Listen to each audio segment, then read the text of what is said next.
Hi guys and welcome back to the channel Deepak Yadav Education. Welcome to the set number 5 of August 2022 important MCQ series. तो guys आपको पता होगा कि हर सप्ताह के and में हम लोग इंपॉर्टेंट एमसीक्यूज को सॉल्व करते हैं।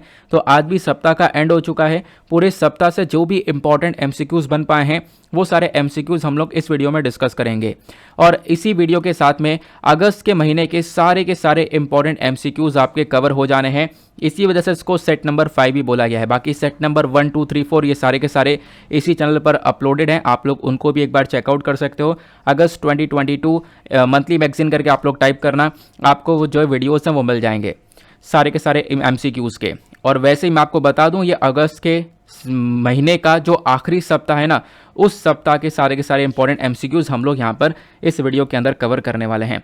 तो चलो शुभारंभ करते हैं। बट आगे बढ़ने से पहले अगर आप लोगों को इस लेक्चर का पीडीएफ चाहिए तो क्या करना है, नीचे डिस्क्रिप्शन बॉक्स में पीडीएफ लिंक के नाम से एक लिंक दिया गया है। जैसे ही आप लोग उस पर क्लिक करोगे आपको ये टेलीग्राम चैनल तक लेकर जाएगा। लेकिन अगर इस तरीके से टेलीग्राम चैनल नहीं मिलता है तो एक बहुत सिंपल सा तरीका है, डायरेक्टली टेलीग्राम ऐप को डाउनलोड करना, सर्च बॉक्स में टाइप करना दीपक यादव एजुकेशन, आपको ये चैनल मिलेगा। यहाँ से आप लोग इस लेक्चर के पीडीएफ को डाउनलोड कर सकते हो। साथ ही साथ में मेरे साथ में अगर आप लोग पर्सनली कनेक्ट करना चाहते हो तो वहाँ पर भी आप कर पाओगे। करना क्या है, इंस्टाग्राम पे जाना है, सर्च बॉक्स में टाइप करना है दीपक यादव एजुकेशन, ये प्रोफाइल मिलेगा। यहाँ पे कनेक्ट कर अपनी क्वेरीज को मेरे साथ में डिस्कस कर सकते हो। चलो फिर स्टार्ट करते हैं आज के सेशन को। लेकिन आगे बढ़ने से पहले मेक श्योर करना वीडियो पे जो लाइक का बटन है उसको दबा देना। साथ ही साथ में मैं एक बार क्वेश्चन को रीड करूंगा, फिर उसके आंसर्स को ही बताऊंगा। लेकिन जैसे ही क्वेश्चन को रीड कर लेता हूं, मेक श्योर करना कि आप लोग उस क्वेश्चन का आंसर नीचे कॉमेंट सेक्शन में दो। ऑनेस्टली वीडियो को पॉज करके क्वेश्चन का आंसर देना है और वीडियो के अंत में नीचे कॉमेंट सेक्शन में अपना रिजल्ट बताना है कि हाँ आपने कितने क्वेश्चंस अटेम्प्ट करे हैं, कितने क्वेश्चंस आपके यहाँ पर सही गए हैं। तो पहला क्वेश्चन आपको देखने को मिलेगा जेम्स वेब स्पेस टेलीस्कोप से रिलेटेड। यहाँ पे बोला गया है consider the following statements with reference to the James Webb Space Telescope. James Webb Space Telescope के रेफरेंस में 3 स्टेटमेंट्स दिए गए हैं। बताना यह है कि कौन सा स्टेटमेंट करेक्ट है। पहला स्टेटमेंट ये बोलता है कि ये जो टेलीस्कोप है ये एक जॉइंट वेंचर है, यानी कि इसको मिलकर बनाया गया है यूएसए, कनाडा और यूरोप की स्पेस एजेंसीज के थ्रू। दूसरा स्टेटमेंट ये बोलता है कि ये जो टेलीस्कोप है ये अर्थ के अराउंड ऑर्बिट नहीं करता है, ये ऑर्बिट करता है L2 पॉइंट के अराउंड, जिसको हम लोग लैग्रेंज पॉइंट के नाम से भी जानते हैं। तीसरा स्टेटमेंट ये बोलता है कि इस टेलीस्कोप का जो उद्देश्य है वो है पहली गैलेक्सीज को देखना, कैसे हमारा यूनिवर्स बना है, कैसे बिग बैंग से आज के टाइम पर यूनिवर्स पूरा का पूरा बना, उन सब चीज़ों को देखने का काम यहाँ पर करने वाला है जेम्स वेब स्पेस टेलीस्कोप। बताओ कौन सा स्टेटमेंट इसमें से करेक्ट है। पहला ऑप्शन बोलता है 1 and 3 ओनली, दूसरा ऑप्शन बोलता है 2 and 3 ओनली, तीसरा ऑप्शन बोलता है 2 ओनली और चौथा ऑप्शन बोलता है तीनों के तीनों करेक्ट हैं। इसका करेक्ट आंसर क्या हो सकता है? इसका करेक्ट आंसर आपको डी देखने को मिल जाएगा। ऑप्शन 1, 2 and 3 तीनों के तीनों करेक्ट आपको देखने को मिलेंगे। चलो अब थोड़ा सा डिटेल से चलते हैं और डिकोड करते हैं इसके आंसर को। पहला स्टेटमेंट क्यों करेक्ट है? क्योंकि हाँ इस टेलीस्कोप को लॉन्च किया गया था पिछले साल दिसंबर 2021 में और ये एक वाकई में जॉइंट वेंचर है, यानी कि इसको यूएस, यूरोपियन और साथ ही साथ में कैनेडियन स्पेस एजेंसीज ने मिलकर बनाया हुआ है। That is Y statement 1 correct है। दूसरा स्टेटमेंट अगर हम लोग देखें तो जेम्स वेब स्पेस टेलीस्कोप ना अर्थ को नहीं पूरे सन को ऑर्बिट कर रहा है। और basically James Webb Space telescope की जब आप लोग लोकेशन देखोगे ना तो ये कहां पर है, ये अर्थ से 1.5 मिलियन किलोमीटर्स दूरी पर देखने को मिलेगा। और अर्थ से जो 1.5 मिलियन किलोमीटर्स की दूरी है उसी को हम लोग L2 पॉइंट बोलते हैं। अब कहने का मतलब क्या है, तो देखो ये हुई पृथ्वी से अगर 1.5 किलोमीटर्स दूर जाते हैं तो बेसिकली ये आपको L2 पॉइंट देखने को मिलेगा। तो यहाँ पर जेम्स वेब स्पेस टेलीस्कोप है। इस प्रकार से जेम्स वेब स्पेस टेलीस्कोप पहुंचा है जो कि यहाँ पर पूरे सन को ऑर्बिट कर रहा है। आई होप आपको यहाँ पे क्लैरिटी मिली है। दैट इज वाई स्टेटमेंट 2 भी करेक्ट है। तीसरा स्टेटमेंट बोलता है कि हाँ देखो, तीसरा स्टेटमेंट भी इसलिए करेक्ट है क्योंकि जेम्स वेब स्पेस टेलीस्कोप का जो उद्देश्य होने वाला है, इसका मकसद है बिग बैंग के बाद में कैसे कैसे यूनिवर्स इवॉल्व हुआ। देखो बिग बैंग के बारे में आपको पता होगा, एक छोटा सा पॉइंट था जिसके बाद यूनिवर्स जो है वो फैलता रहा। तो इस चीज़ को थोड़ा सा एनालाइज करने के लिए बेसिकली यहाँ पर ये जेम्स वेब स्पेस टेलीस्कोप गया हुआ है। इसका एक मकसद आपको ये देखने को मिल जाता है। आपको पता होगा ये जो जेम्स वेब स्पेस टेलीस्कोप है इससे पहले एक और टेलीस्कोप हुआ करता है हबल स्पेस टेलीस्कोप, उसको रिप्लेस करके हम लोगों ने जेम्स वेब स्पेस टेलीस्कोप को लॉन्च किया था पिछले साल। क्लियर हुआ? आगे आते हैं नेक्स्ट एमसीक्यू। अब इसके बारे में देखो न्यूज़ में था, हम लोगों ने पढ़ा नहीं था, वैसे एक छोटा सा क्वेश्चन बना हुआ था तो मैंने सोचा लगा दिया जाए। तो CSAI मैच टेक्नोलॉजी अक्सर न्यूज़ में देखने को मिलती है, किस चीज़ से रिलेटेड है। मैं आपको एक बात बता दूं कि देखो कुछ कुछ क्वेश्चन है जो कि हमने नहीं पढ़े हैं, जैसे वाला क्वेश्चन नहीं पढ़ा था तो मैं आपको बता दूंगा कि हमने ये नहीं पढ़ा है, ठीक है ना। जहाँ जहाँ पे पढ़ा है ऑब्वियस सी बात है वहाँ पे आप लोग सॉल्व कर पाओगे, लेकिन यह है कि नहीं पढ़ा है तो इसका मतलब नहीं है इंपॉर्टेंट नहीं है। तो इंपॉर्टेंट था, इसी वजह से यहाँ पर MCQ बना के लगा दिया है। तो जो CSI मैच टेक्नोलॉजी अक्सर न्यूज़ में देखने को मिलती है, किस चीज़ से रिलेटेड है? ऑप्शन ए, चाइल्ड अब्यूज़ को चेक करने के लिए, जो कि सोशल मीडिया प्लेटफॉर्म पर है, जैसे यूट्यूब, फेसबुक, इन सब के ऊपर जो चाइल्ड अब्यूज़ वाला कंटेंट है उसको चेक करने के लिए टेक्नोलॉजी को लेकर आया गया है। दूसरा स्टेटमेंट बोलता है to track biodiversity in the ecosystem. तीसरा, to check credit score of debater. चौथा स्टेटमेंट, इनमें से कोई नहीं। इसका करेक्ट आंसर क्या है? और इसका करेक्ट आंसर आपको ऑप्शन ए ही देखने को मिलेगा। तो ये जो मैच टेक्नोलॉजी है इसका मकसद है सोशल मीडिया प्लेटफॉर्म्स पर चाइल्ड अब्यूज़ वाले कंटेंट को फाइट करना, और बेसिकली इस टेक्नोलॉजी को अभी यूट्यूब के ऊपर लेकर आया गया था ताकि चाइल्ड अब्यूज़ वाली जो वीडियोज़ हैं उनसे फाइट किया जा सके, ठीक है। नेक्स्ट आर्टिकल पर आते हैं। अगला जो क्वेश्चन है ये भी इंपॉर्टेंट है, इनफैक्ट ये अभी तक न्यूज़ में बना हुआ है, विजनजम सी पोर्ट। तो ये यहाँ पर ये विजनजम सी पोर्ट क्या है, अक्सर न्यूज़ में हाल ही में न्यूज़ में देखने को मिला था। तो ये जो विजनजम सी पोर्ट है ना, जब ये न्यूज़ में देखने को मिला है तो आपने पढ़ा भी होगा कहाँ पर एग्जैक्टली, तो वही बतानी है कि इसकी जो लोकेशन है वो आपको कहाँ पर देखने को मिलेगी। ऑप्शन ए, त्रिवेंद्रम केरला के अंदर। ऑप्शन बी, ट्यूटिकोरिन तमिलनाडु के अंदर। ऑप्शन सी, कोचीन केरला में। या फिर ऑप्शन डी, मैंगलोर कर्नाटका में। तो इसका करेक्ट आंसर है ऑप्शन ए, त्रिवेंद्रम केरला के अंदर। तो आपको ये केरला में विजनजम सी पोर्ट देखने को मिल जाता है। अगर हम लोग लोकेशन देखें तो एग्जैक्टली आपको यहाँ पर ये लोकेशन देखने को मिल जाती है, ठीक है ना। मैं आप लोगों को एक चीज़ बता दूँ कि इस बार जो क्वेश्चन है वो काफ़ी कम बन पाए। जैसे कि इस सप्ताह न्यूज़ आर्टिकल्स कम थे तो क्वेश्चन कम बने। पिछले सप्ताह बहुत सारे न्यूज़ आर्टिकल्स थे तो पिछले सप्ताह बहुत सारे क्वेश्चन बने थे, इनफैक्ट 1 घंटे का वीडियो पहुंच गया था। तो वो आर्टिकल्स पे डिपेंड करता है कि हाँ किस सप्ताह के अंदर कितनी ज़्यादा न्यूज़ कवरेज हुई है। और इस बार यहाँ पे आपको पता होगा न्यूज़पेपर्स की 1-2 दिन की छुट्टी भी हो गई थी गणेश चतुर्थी की वजह से, इसकी वजह से आर्टिकल्स और कम रहे। इसकी वजह से अब की बार इस सप्ताह क्वेश्चन थोड़े से कम है, लेकिन जो भी बने हैं वो सब आपके सामने इस वीडियो के अंदर आप कह सकते हो कि देखने को मिल जाएंगे। नेक्स्ट जो क्वेश्चन है ये बात करता है एंटी डिफेक्शन लॉ के बारे में। इनफैक्ट ये टॉपिक काफ़ी इंपॉर्टेंट है, यूपीएससी ने साल 2022 में भी इसको लेकर क्वेश्चन पूछा था। तो बोला ये जाता है एंटी डिफेक्शन लॉ के रेफरेंस में 3 स्टेटमेंट्स दिए गए हैं, बताना यह है कि कौन सा स्टेटमेंट करेक्ट है। पहला स्टेटमेंट, एंटी डिफेक्शन लॉ के बारे में ओरिजिनली मेंशन किया गया था संविधान में। दूसरा स्टेटमेंट, ये जो लॉ है ना एंटी डिफेक्शन लॉ वाला, ये जो कानून है ये अप्लाई होता है पार्लियामेंट और स्टेट लेजिस्लेचर दोनों के ऊपर। तीसरा स्टेटमेंट ये बोलता है ये जो कानून है ये बेसिकली यहाँ पर स्पेसिफाई करता है, हमें बताता है टाइम लिमिट के बारे में। यानी कि देखो अब मान लो ये एंटी डिफेक्शन लॉ किस चीज़ को लेकर है, दल बदल कानून जिसको हम लोग बोलते हैं। तो बेसिकली स्पीकर और चेयरमैन डिसाइड करता है कि अगर कोई व्यक्ति दल बदल करता है, एक पॉलिटिकल पार्टी को छोड़कर दूसरे पॉलिटिकल पार्टी को ज्वाइन करता है, तो स्पीकर और चेयरमैन डिसाइड करते हैं उसको डिस्क्वालीफाई करने के लिए। तो बेसिकली बोला गया इस लॉ के अंदर उसका टाइम लिमिट भी मेंशन है कि कितने टाइम के लिए डिस्क्वालीफाई उसको किया जाएगा। अब क्या ये तीनों स्टेटमेंट में से कोई स्टेटमेंट सही है? अगर सही लगता है तो वो कौन सा है नीचे आपको बताना है। ऑप्शन दिया गया है, option A 1 and 2 only, option B 2 and 3 only, option C 2 only, या फिर ऑप्शन डी तीनों के तीनों करेक्ट है। अब इसके आंसर को देखते हैं तो इसका आंसर आपको केवल देखने को मिलेगा ऑप्शन 2। ऑप्शन 2 बिल्कुल सही है, बाकी यहाँ पर दोनों रॉन्ग हैं। अब डिटेल्स इसके बारे में चर्चा करते हैं। सबसे पहली बात, ऑप्शन जो 1 है ना वो आपको करेक्ट क्यों नहीं देखने को मिलेगा? क्योंकि एंटी डिफेक्शन लॉ के बारे में ओरिजिनली देखो यहाँ पे आर्टिकल में बोला गया है कि ओरिजिनली संविधान में मेंशन था, ऐसा नहीं है। एंटी डिफेक्शन लॉ के बारे में ओरिजिनली नहीं मेंशन था, हमने अलग से ऐड किया है एक अमेंडमेंट करके। तो एंटी डिफेक्शन लॉ के बारे में जो संविधान में चर्चा हुई है वो 52nd अमेंडमेंट एक्ट 1985 के तहत हुई, यानी कि एक संशोधन किया गया था, कुछ अलग से एडिशन किया गया था। उस एडिशन के बेसिस पर यहाँ पर एंटी डिफेक्शन लॉ को ऐड किया गया है। क्लियर हो गया? अब स्टेटमेंट 2 को देखेंगे तो स्टेटमेंट 2 बिल्कुल करेक्ट है, क्योंकि एंटी डिफेक्शन लॉ डील करता है सिचुएशन से जो कि डिफेक्शन वाली सिचुएशन है। अगर कोई व्यक्ति पॉलिटिकल पार्टीज को इधर से उधर चेंज कर रहा है तो उस पर्टिकुलर सिचुएशन को डील करने का काम करता है। लेकिन ये जो एंटी डिफेक्शन लॉ है ना ये बेसिकली इस सिचुएशन को पार्लियामेंट और स्टेट लेजिस्लेचर दोनों के अंदर डील करता है, ये आपको ध्यान रखना है। तो बेसिकली स्टेटमेंट 2 करेक्ट है। तीसरा स्टेटमेंट देखोगे तो अगेन ये रॉन्ग है, क्योंकि यहाँ पे मेंशन किया गया कि जब किसी मेंबर को डिस्क्वालीफाई किया जाता है उसके डिफेक्शन के बेसिस पर, तो उसके लिए कोई टाइम लिमिट है, लेकिन ऐसा कुछ है ही नहीं। इस लॉ के अंदर कोई भी टाइम लिमिट स्पेसिफाई नहीं की गई है, मतलब जिसमें चेयरमैन या स्पीकर डिसाइड कर सके उसको मेंबर को डिस्क्वालीफाई करने के लिए।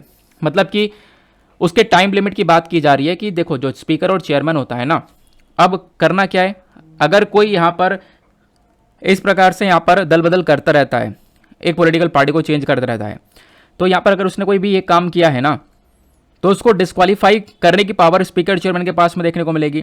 लेकिन आप कह सकते हो कि कब डिस्क्वालीफाई किया जाए उसको लेकर कोई टाइम लिमिट नहीं बताई गई है कि उसने ये काम कर दिया, लेकिन अब यहाँ पर वो स्पीकर और चेयरमैन के ऊपर है कि कब वो उसको डिस्क्वालीफाई करेंगे।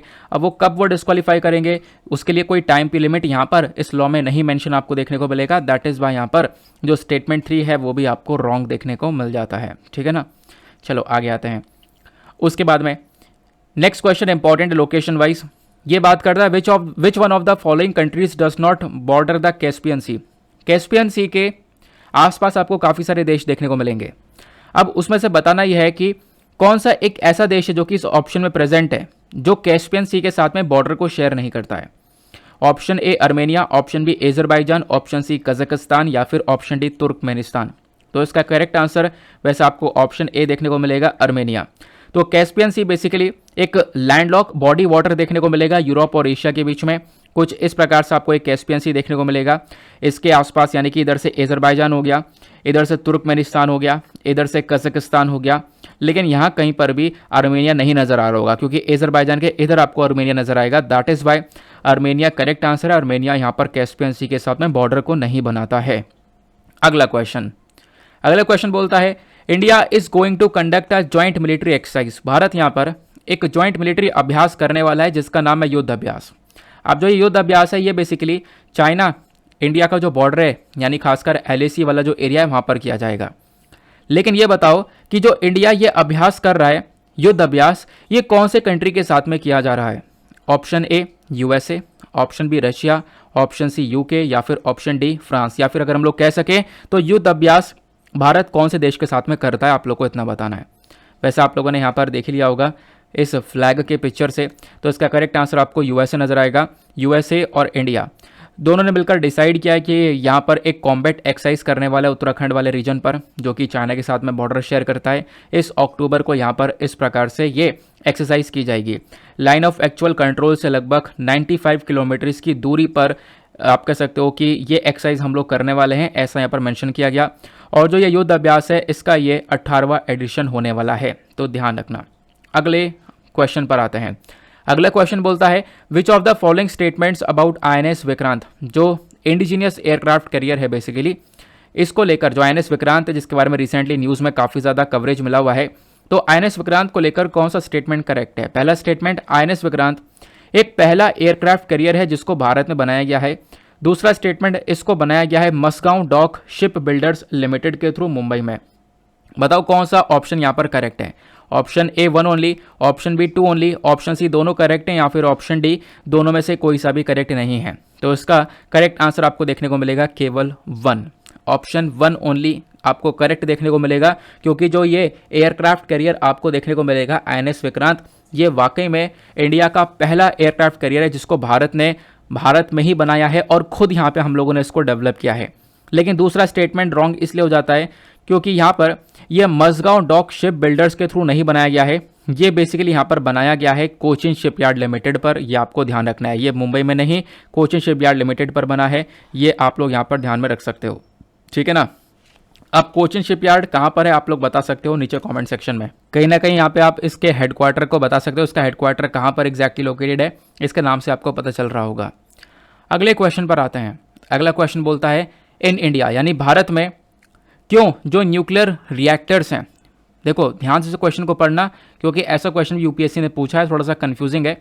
भारत में क्यों कुछ न्यूक्लियर रिएक्टर्स को IAEA की सेफ गार्ड में रखा गया है, यानी कि जो इंटरनेशनल एटॉमिक एनर्जी एजेंसी है ना, इसके प्रोटेक्शन में यहाँ पर रखा गया है कुछ न्यूक्लियर रिएक्टर्स को। ऐसा क्यों, कुछ न्यूक्लियर रिएक्टर्स को इसके प्रोटेक्शन में रखा गया, इसके निगरानी में रखा गया, और कुछ रिएक्टर्स को नहीं रखा गया, ऐसा क्यों यहाँ पर किया गया है ये आपको बताना है।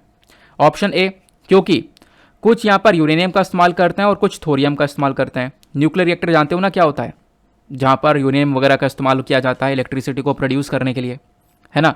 अब हुआ क्या, यहाँ पे क्या बोला गया कि कुछ यहाँ पे यूरेनियम का इस्तेमाल करते हैं, कुछ थोरियम का इस्तेमाल करते हैं। दूसरा, क्योंकि यहाँ पर कुछ इंपोर्टेड यूरेनियम का इस्तेमाल करते हैं, और दूसरे यहाँ पर हमारे डोमेस्टिक सप्लाईज का इस्तेमाल करते हैं, जो कि हमारे कंट्री के अंदर का है डोमेस्टिक सप्लाईज, उसका यूज़ करते हैं। तीसरा, कुछ ऑपरेट करे जाते हैं फॉरेन एंटरप्राइज के थ्रू, और दूसरे कुछ ऑपरेट करे जाते हैं डोमेस्टिक एंटरप्राइज के थ्रू। चौथा स्टेटमेंट, कुछ स्टेट ओन्ड होते हैं और कुछ प्राइवेटली ओन्ड होते हैं। यानी कि इनमें से बताना यह है कि इंडिया के अंदर कुछ न्यूक्लियर रिएक्टर्स IAEA की सेफगार्ड्स में आते हैं और कुछ क्यों नहीं आते। रीज़न यहाँ पर दिए गए, बताओ इसका कौन सा करेक्ट रीज़न है। वैसे इसका करेक्ट आंसर आपको बी देखने को मिलेगा। ये देखो, कुछ न्यूक्लियर रिएक्टर्स IAEA के निगरानी में आते हैं और कुछ नहीं आते। उसके पीछे का रीज़न यह है, जो भी निगरानी में आते हैं वो न्यूक्लियर रिएक्टर कौन से हैं, वो न्यूक्लियर रिएक्टर वो वाले हैं जो कि यूरेनियम का इस्तेमाल करते हैं, जो कि इम्पोर्टेड यूरेनियम होता है। यानी कि हम लोगों ने बाहर किसी कंट्री से अगर यूरेनियम को मंगाया है ना, और उस यूरेनियम का इस्तेमाल कर रहे हैं हम लोग अपने न्यूक्लियर रिएक्टर के अंदर ताकि एनर्जी को जनरेट कर सकें, तो वो वाले न्यूक्लियर रिएक्टर IAEA की सेफगार्ड में, इसके प्रोटेक्शन में, इसकी निगरानी में आते हैं। बाकी डोमेस्टिक सप्लाई वाले, यानी अपने कंट्री की जो भी हमारी खुद की सप्लाई के थ्रू न्यूक्लियर रिएक्टर चल रहे हैं, वो वाले इसके अंडर में नहीं आते। तो ये यहाँ पर पूछा गया कि क्यों कुछ न्यूक्लियर रिएक्टर IAEA के प्रोटेक्शन में आते हैं और कुछ क्यों नहीं आते। क्योंकि यहाँ पर कुछ इंपोर्टेड यूरेनियम का इस्तेमाल करते हैं, और जो इंपोर्टेड यूरेनियम का इस्तेमाल करते हैं उनको यहाँ पे प्रोटेक्शन दी जाती है, और बेसिकली यहाँ पर जो डोमेस्टिक सप्लाईज का इस्तेमाल करते हैं वो इसके अंडर में नहीं आते हैं। सिंपल सी बात हो गई, ठीक है ना। इतनी बात ध्यान रखना क्योंकि ऐसा क्वेश्चन डायरेक्टली आया था। नाउ एक one of the most important question देखो, लंपी स्किन डिजीज ना बहुत ही ज़्यादा चर्चा में बनी हुई है। इसको लेकर यहाँ पे बहुत आराम से आपको और बहुत डिटेल से सारी पॉइंट्स पढ़ने हैं क्योंकि इंपॉर्टेंट बन चुका है। तो यहाँ पे लंपी स्किन डिजीज़ को लेकर इसके रेफरेंस में 3 स्टेटमेंट्स दिए गए हैं। पहला स्टेटमेंट ये बोलता है कि ये जूनोटिक डिजीज़ है, यानी कि जानवरों से इंसान में फैलता है। दूसरा स्टेटमेंट, ये जो डिजीज़ है ये बैक्टीरियम ब्रुसले की वजह से होती है। तीसरा स्टेटमेंट, अगर इसको टाइम पर ठीक ना किया जा सके तो इससे जानवर की जान भी जा सकती है। बताओ कौन सा स्टेटमेंट सही है। Option A 1 only, option B 2 and 3 only, option C 3 only, या फिर ऑप्शन डी 1 एंड 3 ओनली। इसका करेक्ट आंसर आपको देखने को मिल जाएगा ऑप्शन 3। केवल 3 ही करेक्ट है, ऊपर के दोनों गलत हैं। आओ इसके आंसर को डिकोड करते हैं। स्टेटमेंट 2 जो है ना वो गलत है। क्यों? क्योंकि लंपी स्किन डिजीज ना किसी बैक्टीरिया की वजह से नहीं होती है। यहाँ पे बोला गया बैक्टीरियम ब्रुसले की वजह से होती है, ऐसा नहीं है। लंपी स्किन डिजीज बैक्टीरिया की वजह से नहीं होती, एक वायरस की वजह से होती है जिसको हम लोग बोलते हैं कैप्री पॉक्स वायरस, ठीक है ना। अब ये खासकर जो गाय हैं उनको अफेक्ट करता है बुरी तरह से। वाटर बफलोज हो गई, उनको बुरी तरह से अफेक्ट करता है। गाय भैंसों को बुरी तरह से अफेक्ट करती है बीमारी। तो पहला स्टेटमेंट तो आपको इनकरेक्ट देखने को मिलेगा। वैसे आपको दूसरा स्टेटमेंट भी इनकरेक्ट देखने को मिलेगा। क्यों? क्योंकि यहाँ पे बोला गया लंपी स्किन डिजीज एक जूनोटिक डिजीज है, ऐसा नहीं है। जूनोटिक डिजीज वो डिजीज होती हैं यानी कि जानवरों से इंसान में जो बीमारियां फैलती हैं वो वाली, लेकिन लंपी स्किन डिजीज सिर्फ जानवरों में फैलती है। इसका कोई भी यहाँ पर ऐसा केस नहीं देखने को मिला कि इंसानों के अंदर पाई गई हो, ठीक है ना। तो इंसान यहाँ पर ह्यूमंस जो है ना वो इससे इन्फेक्ट नहीं होते हैं, ध्यान रखना है। और ये जानवरों में कैसे फैलती है, तो मान लो यहाँ पर एक गाय है जिसको लंपी स्किन डिजीज हो चुकी है, इसके ऊपर मच्छर बैठता है या कोई दूसरी फ्लाई बैठती है, इसको काटेगी, फिर दूसरे जानवर को यहाँ पे काटेगी, तो बेसिकली इन मच्छर कीड़ों की वजह से यहाँ पर ये बीमारी फैलती रहती है। तीसरा स्टेटमेंट बिल्कुल सही है क्योंकि यहाँ पर बोला गया लंपी स्किन डिजीज बहुत ज़्यादा खतरनाक है और इंडिया के अंदर इसका मोर्टेलिटी रेट 1 से लेकर 5% तक है, तो काफ़ी सारी गाय भैंसों की जान जाती भी है। और रिसेंटली हमने देखा है हज़ारों गाय भैंसों की जान गई हैं। तो बेसिकली अगर इसको टाइम पर ठीक ना किया जाए तो कहीं ना कहीं इससे जान जा सकती है जानवर की। नेक्स्ट क्वेश्चन पर आते हैं। अगला क्वेश्चन इंपॉर्टेंट सा होने वाला है और मतलब थोड़ा सा ट्रिकी सा है। ट्रिकी का क्या है, इसमें एक थोड़ा सा लॉजिक लगना है, आराम से आप लोग यहाँ पे कर पाओगे। क्वेश्चन क्या है, which of the following statements regarding net zero emission is are corrected. Net zero emission के रेफरेंस में 2 स्टेटमेंट दिए गए हैं। पहला स्टेटमेंट, नेट जीरो का मतलब होता है कि एक देश आने वाले टाइम पर जो ग्रीन हाउस गैस यानी जो भी पॉल्यूशन है इसके एमिशन को पूरी तरह से एलिमिनेट कर देगा, पूरी तरह से खत्म कर देगा। दूसरा स्टेटमेंट बोलता है इंडिया ने यहाँ पर कमिटेड किया, इंडिया ने प्रॉमिस किया है कि हम लोग 2050 तक नेट जीरो एमिशन की तरफ बढ़ेंगे। अब इसमें से आपको एक स्टेटमेंट तो बिल्कुल क्लियर हो रहा होगा कि यहाँ गलत है। वैसे यहाँ पर आपको बताना है इन दोनों स्टेटमेंट में से कौन सा सही है। ऑप्शन ए बोलता है 1 only, option B 2 only, option C दोनों करेक्ट हैं, या फिर ऑप्शन डी दोनों में से कोई सा भी करेक्ट नहीं है, ठीक है ना।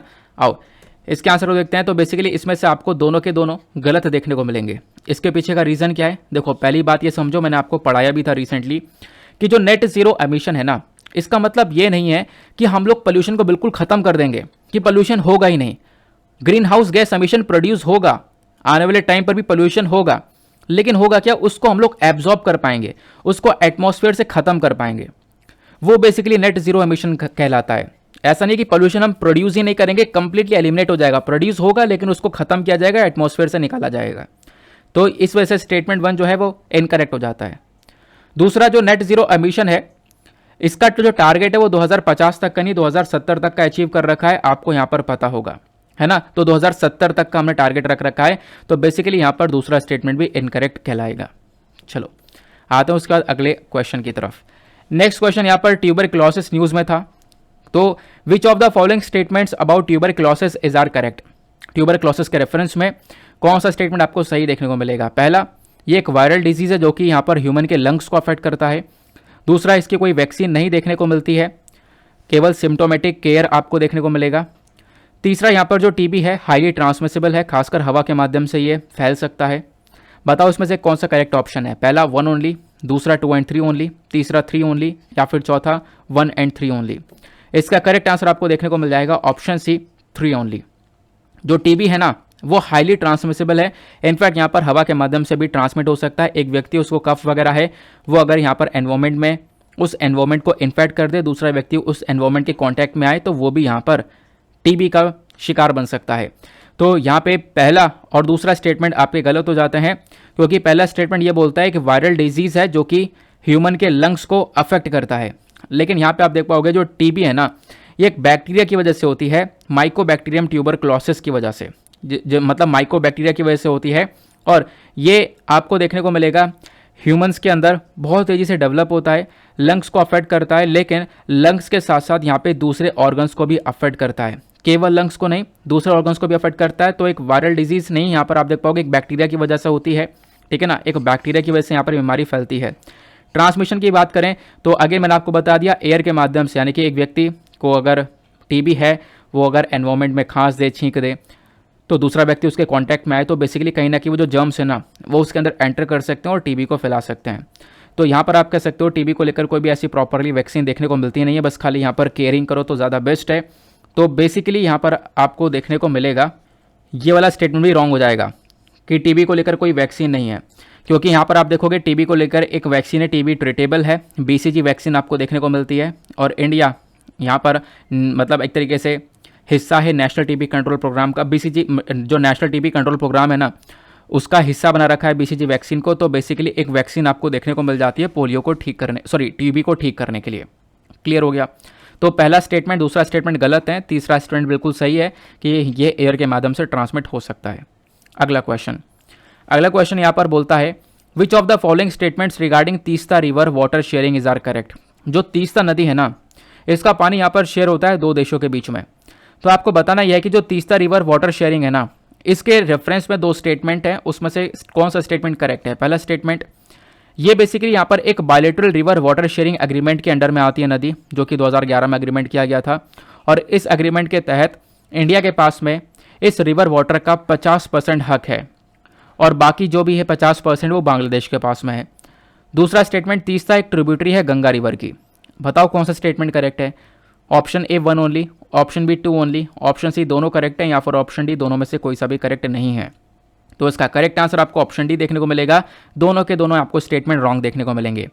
तीस्ता रिवर किसी गंगा रिवर की ट्रिब्यूटरी नहीं है, तीस्ता रिवर बेसिकली ब्रह्मपुत्र की रिवर की आपको ट्रिब्यूटरी देखने को मिलेगी, जो कि यहाँ पर इंडिया और बांग्लादेश के बीच में बहती है। और फिर ये तो पहली बात यहाँ पर वैसे ही गलत हो जाता है। पहला स्टेटमेंट देखोगे तो जो अग्रीमेंट हुआ था इस तीस्ता नदी को लेकर इंडिया बांग्लादेश के बीच में, उस अग्रीमेंट के तहत बात करें तो भारत का जो हक है इस नदी के ऊपर वो 55% का शेयर देखने को मिलता है, ना कि 50% का। यहाँ पे क्वेश्चन में 50% का बोला गया है, तो बेसिकली यहाँ पर पहला स्टेटमेंट भी आपको रॉन्ग देखने को मिलेगा। तो नीदर 1 नर 2 इसका करेक्ट आंसर कहलाएगा। अब कुछ छोटी छोटी स्कीम्स न्यूज़ में थी उसको भी कवर कर लेते हैं। यहाँ पे बात करता है ADIP स्कीम के बारे में। तो ADIP स्कीम कौन से चीज़ से रिलेटेड है। Option A alternative distance learning programme, option B central scheme for assistance to different institutes of prominence, option C assistance to disable person, जो भी यहाँ पर डिसेबल पर्सन हैं उनको सपोर्ट करने के लिए, या algorithm based development of artificial intelligence programme. क्या है ADIM स्कीम? जो ADIP स्कीम है ये किस चीज़ से रिलेटेड है ये आपको बताना है। वैसे इसका करेक्ट आंसर आपको ऑप्शन नंबर सी देखने को मिलेगा। ये basically assistance to disabled person वाली स्कीम देखने को मिलेगी। जो भी डिसेबल पर्सनस हैं, जो भी नीडी पर्सनस हैं, उनको सपोर्ट प्रोवाइड करवाने का काम किया जाता है इस स्कीम के तहत। जो भी पॉसिबिलिटीज़ होती हैं वो यहाँ पर इनको प्रोवाइड करवाई जाती हैं ताकि यहाँ पर इनको पूरी तरह से यहाँ पर आप कह सकते हो कि इनकी पोटेंशियल को और ज़्यादा बढ़ाया जा सके। नेक्स्ट क्वेश्चन पर आते हैं। अगला क्वेश्चन बोलता है which of the following statements regarding जिज्ञासा प्रोग्राम इज आर करेक्टेड। जिज्ञासा प्रोग्राम के रेफरेंस में कौन सा स्टेटमेंट करेक्ट है? पहला स्टेटमेंट, जिज्ञासा प्रोग्राम बेसिकली यहाँ पर it is the student scientist connect programme. Student और साइंटिस्ट को कनेक्ट करने का प्रोग्राम है। यहाँ पर क्या होगा, जो स्टूडेंट के क्लासरूम आपको देखने को मिलती है वहाँ पे हम लोग क्या करते हैं, उनकी लर्निंग को और ज़्यादा बढ़ाते हैं लेबोरेटरी बेस्ड लर्निंग को लेकर, यानी कि लेबोरेटरीज के माध्यम से उनको काफ़ी सारी चीज़ें सिखाई जाती हैं इस जिज्ञासा प्रोग्राम के तहत। दूसरा स्टेटमेंट ये बोलता है जो प्रोग्राम है इसको इम्प्लीमेंट किया जाता है मिनिस्ट्री ऑफ एजुकेशन के थ्रू, और मिनिस्ट्री ऑफ एजुकेशन कोलेब्रेशन करती है अलग अलग IITs IISc के साथ में, उसके बाद में इसको इम्प्लीमेंट किया जाता है। तो बताओ कौन सा स्टेटमेंट यहाँ पर आपको करेक्ट देखने को मिलेगा? Option A 1 only, option B 2 only, option C दोनों करेक्ट हैं, या फिर ऑप्शन डी दोनों में से कोई सा भी करेक्ट नहीं है। अब इसके आंसर को देखते हैं। इसका करेक्ट आंसर आपको ऑप्शन 1 देखने को मिलेगा। मैंने आपको एक टॉपिक पढ़ाया था विमेन इन साइंटिस्ट का, वहाँ पे मैंने आपको इस जिज्ञासा प्रोग्राम के बारे में पढ़ाया था। तो जिज्ञासा प्रोग्राम एक basically student scientist connect programme आपको देखने को मिलेगा, जहाँ पर स्टूडेंट्स के लर्निंग को और ज़्यादा बढ़ाया जाता है, लेबोरेटरी बेस्ड लर्निंग यहाँ पर उसको सिखाई जाती हैं। तो ये जो प्रोग्राम है तो बेसिकली यहाँ पर इसके बारे में आपको समझ में आ गया। दूसरा जो स्टेटमेंट है ये आपको गलत देखने को मिलेगा, क्योंकि ये मिनिस्ट्री ऑफ एजुकेशन के थ्रू नहीं, ये council of scientific and industrial research के थ्रू इम्प्लीमेंट किया जाता है। और CSI क्या करता है, KVS के साथ में कोलेब्रेशन करने के बाद में इस जिज्ञासा स्कीम को इम्प्लीमेंट करता है। ठीक है ना, आगे आते हैं। अगला क्वेश्चन पे बात करता है मिशन इंद्रधनुष से रिलेटेड। मिशन इंद्रधनुष को लॉन्च किया गया था सरकार के थ्रू। अब यहाँ पर किस चीज़ को लेकर, मतलब क्या करता है मिशन इंद्रधनुष? पहला option immunisation of children and pregnant women, option number second construction of smart cities across the country, option number C India's own search for the earth like planets in outer space, option number D new educational policy. तो किस चीज़ से related है mission Indradhanush programme? इसका correct answer आपको option A देखने को मिलेगा, यानी जो बच्चे और प्रेग्नेंट महिला हैं उनकी इम्यूनिटी को बूस्ट करने के लिए, उनको इम्यूनाइजेशन देने के लिए, उनके वो वैक्सीन्स देने के लिए बेसिकली यहाँ पर ये मिशन इंद्रधनुष को चलाया गया है। तो मिशन इंद्रधनुष जो है ना, एक मिशन है जिसको यूनियन हेल्थ मिनिस्टर ने लॉन्च किया था 25 दिसंबर 2014 में। इस मिशन का उद्देश्य है कि हम लोग क्या कर सकें, फुल इम्यूनाइजेशन प्रोवाइड करवा सकें, जो भी हमारे पास में वैक्सीन्स है वो हम लोग बच्चों को प्रोवाइड करवा सकें। ठीक है ना, जो भी यहाँ पर 2 साल तक के बच्चे हैं या फिर जो प्रेग्नेंट महिला हैं उनको ये वैक्सीन देके उनको इम्यूनाइजेशन प्रोवाइड किया जा सके। ठीक है ना, तो बेसिकली यहाँ पर मिशन इंद्रधनुष किस चीज़ से रिलेटेड है ये आपको पता ही होगा, पहले भी आपने पढ़ रखा है। अगला क्वेश्चन आता है which of the following statements regarding cervical cancer is are correct. Cervical cancer के रेफरेंस में कौन सा ऑप्शन जो है आपको बिल्कुल सही देखने को मिलेगा? पहला ऑप्शन ऑलमोस्ट जितने भी सर्विकल कैंसर्स के केसेस होते हैं ये कहीं ना कहीं ह्यूमन पपिलोमा वायरस से कनेक्टेड होते हैं। दूसरा स्टेटमेंट, यहाँ पर जो सर्विकल कैंसर है ना एक तरीके से लार्जली प्रिवेंटेबल है, इसको ठीक किया जा सकता है, लेकिन उसके बावजूद भी सर्विकल कैंसर आपको चौथा सबसे ज़्यादा होने वाला कैंसर देखने को मिलेगा विमेन के अंदर दुनिया भर में। अब इन दोनों स्टेटमेंट में से कौन सा स्टेटमेंट सही आपको बताना है। Option A 1 only, option B 2 only, option C दोनों करेक्ट हैं, या फिर ऑप्शन डी दोनों में से कोई सा भी करेक्ट नहीं है। तो इसका करेक्ट आंसर आपको देखने को मिल जाता है ऑप्शन बी, दोनों के दोनों बिल्कुल सही ऑप्शन है। आपको पता होगा रिसेंटली यहाँ पर इस सर्विकल कैंसर को लेकर एक वैक्सीन आई है, भारत ने खुद यहाँ पर उस वैक्सीन को डेवलप किया है, सर्वावैक उस वैक्सीन का नाम है, जिस वजह से यहाँ पर यह न्यूज़ में था। तो ये जो सर्विकल कैंसर है ना ये प्रिवेंटेबल, इसको ठीक किया जा सकता है, लेकिन उसके बावजूद भी आप देखोगे सर्विकल कैंसर चौथा बड़ा कारण है और चौथा सबसे बड़ा कैंसर का कारण बनता है विमेंस के अंदर दुनिया भर में। ठीक है ना, इंडिया के अंदर भी एक बहुत बड़ा बर्डन सर्विकल कैंसर को लेकर देखने को मिलता है। सर्विकल कैंसर मैंने आपको बताया ये ट्रांसमिट हो सकता है सेक्सुअल कॉन्टैक्ट की वजह से, और इसको लेकर अभी एक वैक्सीन डेवलप करी गई है और वो है सर्वावैक। ठीक है ना, अब यहाँ पर ये जो वैक्सीन है ना ये क्या करेगी, इस सर्विकल कैंसर को ठीक करने में मदद करेगी। ये सर्विकल कैंसर जो कि कौन सी वायरस की वजह से हो रहा है, ह्यूमन पपिलोमा वायरस की वजह से हो रहा है। तो बेसिकली आप कह सकते हो कि दोनों के दोनों स्टेटमेंट बिल्कुल सही है, क्योंकि यहाँ पर ह्यूमन पपिलोमा वायरस की वजह से यहाँ पर ये सर्विकल कैंसर के केसेस निकल कर आते हैं। और दूसरा स्टेटमेंट भी सही है, जैसा मैंने अभी आपको एक्सप्लेन किया। ठीक है ना। तो ये कुछ आपको क्वेश्चंस देखने को मिलते हैं। आई होप आपको काफ़ी अच्छी तरीके से पूरी की पूरी क्लैरिटी मिल चुकी है, बहुत कुछ जानने को मिला है, क्योंकि अब की बार थोड़े से क्वेश्चंस कम बने थे, लेकिन कोई बात नहीं, जो भी क्वेश्चंस बने हैं वो सब यहाँ पर मैंने आपके सामने लगा दिए हैं। नाउ इसी के साथ में करते हैं लेक्चर को समाप्त और मिलते हैं आप लोगों से अगले वीडियो में। आज के लिए bye bye, have a nice day, thank you and Jai Hind.